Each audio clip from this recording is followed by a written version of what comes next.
From little-known former MP to centre stage in a saga that's engulfed the Premier. Today I'll call Mr Daryl Maguire.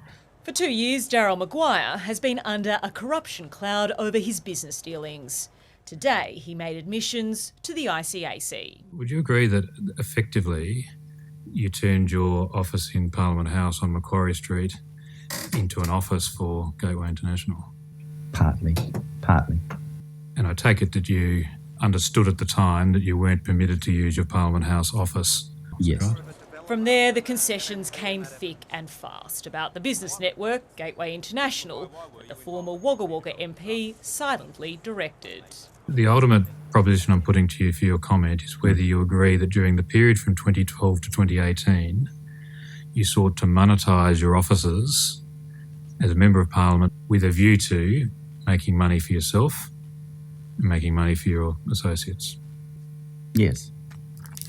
Do you agree that on more than one occasion you received deliveries in your Parliament House office of thousands of dollars in cash associated with a scheme involving the obtaining of Australian visas for Chinese nationals? Yes. So do you agree that one of the things that Gateway International was seeking to sell as part of its international business network was influence and experience that would reach to high levels of government, at least in Australia? Yes.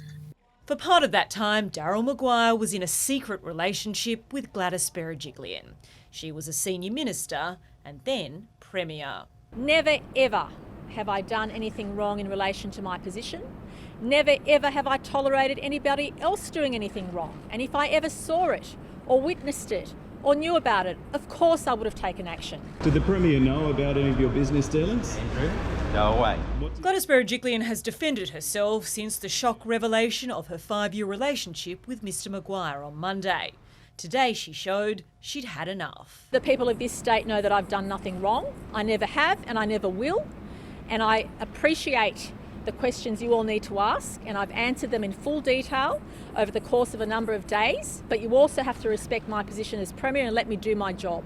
And then went on the attack. My tolerance for answering questions which frankly are offensive is waning. Please use your words carefully, okay? Please use your words carefully. Let me finish, okay? I've given you your turn for the last 3 days, let me finish. The opposition is far from done from putting pressure on the Premier in Parliament. Are you aware of any other members of Parliament who are taking commissions from property developers? The Leader of the Opposition sat in the Cabinet with Eddie Obeid and Ian McDonald. Did she know that they were doing corrupt activity? Unlike you, I reported it to ICAC. The opposition moved a motion of no confidence in the Premier in the upper and lower houses, but both failed. Ashley Raper, ABC News, Sydney.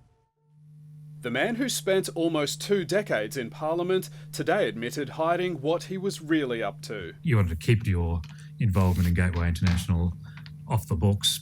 The ICAC hearing was told behind the scenes he was touting his high-profile connections to help Gateway International set up business deals between Australian and Chinese companies.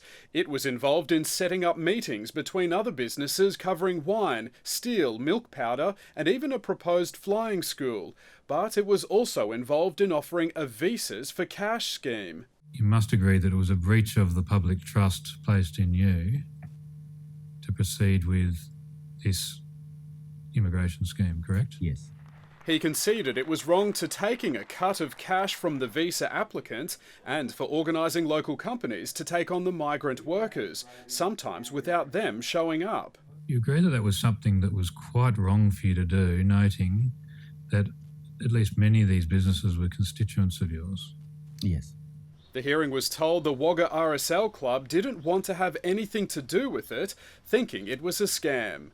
And then there were his trips to the South Pacific, where Mr Maguire said he received cash kickbacks for setting up meetings between Chinese businesses and South Pacific government officials. An intercepted phone call with his business associate heard talk of a commission for a proposed casino in Samoa. We're just teeing up some meetings for the Prime Minister and all those other people. So Samoa is definitely a go. That's good. We need a result. So which is really good. Got to get a bit of cash flow back in the tin. Although that deal fell through. You agree, don't you, at least with the benefit of hindsight, that was quite wrong to do that? Yes.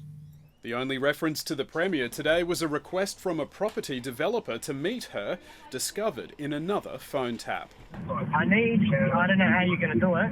Yeah. I think I should be privileged to one appointment. Yeah. With Anthony Roberts and Gladys. Right. Can that happen or not? Don't know. I'll ask him. When do you want it?